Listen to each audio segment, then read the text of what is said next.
Welcome to Football Frenzy. Another topsy-turvy weekend of football is in the books, and some of Europe's top clubs are beginning to look ominous. There couldn't have been a more nightmarish weekend possible for Arsenal. While title rivals Manchester City and Liverpool both won, at Wolverhampton Wanderers and against Chelsea, respectively, the Gunners lost their first game of the season in all competitions at Bournemouth. William Saliba was sent off after just 30 minutes. The North Londoners' third red card in 8 league games this season, and he will miss Liverpool's trip to the capital next weekend. Without the injured Bukayo Saka, Mikel Arteta's team never found their usual rhythm with the ball, while Bournemouth's efficient press put the visitors under a lot of pressure. Despite conceding to goals after the break, Arsenal still had their chances to return to London with something to show for their efforts, Gabriel Martinelli letting slip a particularly enticing opportunity with the match still scoreless. After that defeat, Arsenal are now 3 points behind City and behind Liverpool.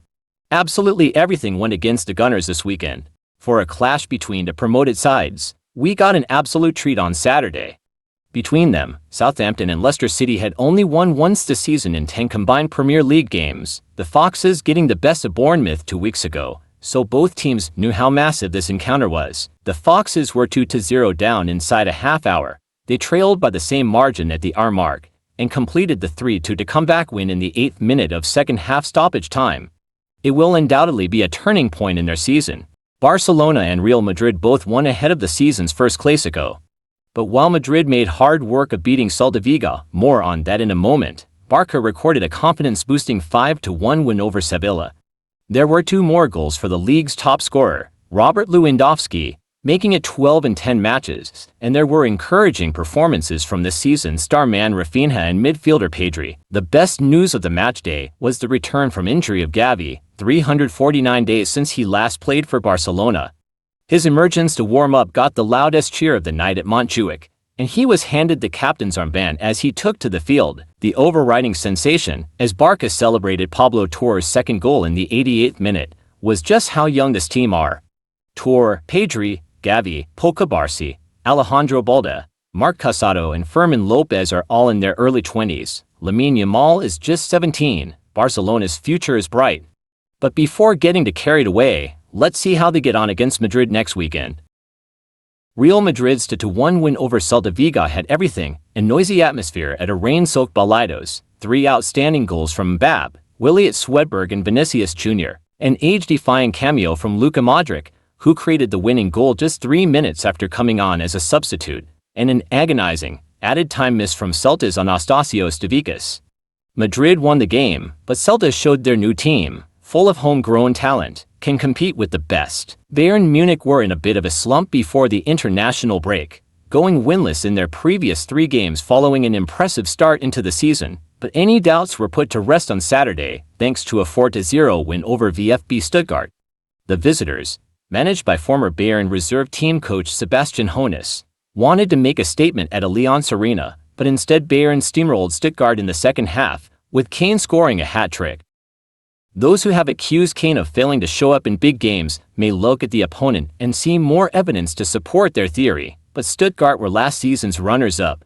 Nevertheless, the England international may just be happy to have his name on the score sheet again, having gone goalless in his 3 previous games. Bayern are sitting at the top of the Bundesliga table, with RB Leipzig in second place. These 2 teams, and potentially defending champions Bayer Leverkusen, seem to have the overall quality to compete for the German championship this season. While the arrival of manager Vincent Kompany has been a breath of fresh air for Bayern, and the record champions have every chance of reclaiming their throne, they won't escape from their rivals in the title race anytime soon. Napoli's 1-0 win at Empoli means Antonio Conte's team are still top of the Serie A table, with nearest rivals Inter Milan 2 points behind them thanks to their own tight 1-0 victory over AS Roma at the Stadio Olimpico.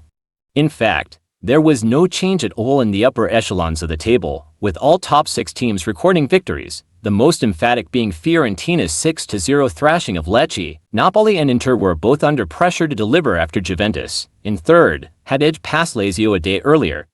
A win for Napoli was by no means guaranteed, given that Juve and the Viola had both already dropped points at Empoli this season.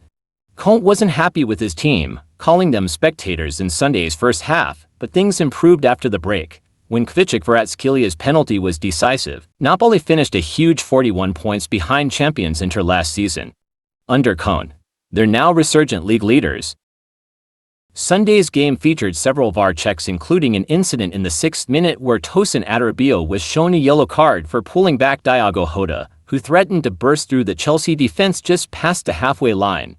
Liverpool took the lead after Mohamed Salah converted a 29th-minute penalty, awarded for Levi Colwill's challenge on Curtis Jones, but they were denied a second spot kick on the stroke of halftime. Brooks initially pointed to the spot after Chelsea goalkeeper Robert Sanchez collided with Jones in the box but was sent to review the decision by VAR official Michael Oliver and subsequently decided no penalty should be given.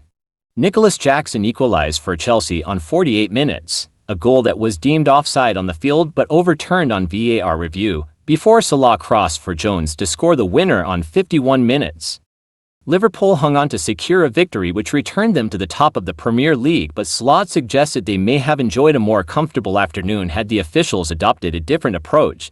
Please like, share and subscribe to my channel. Thank you.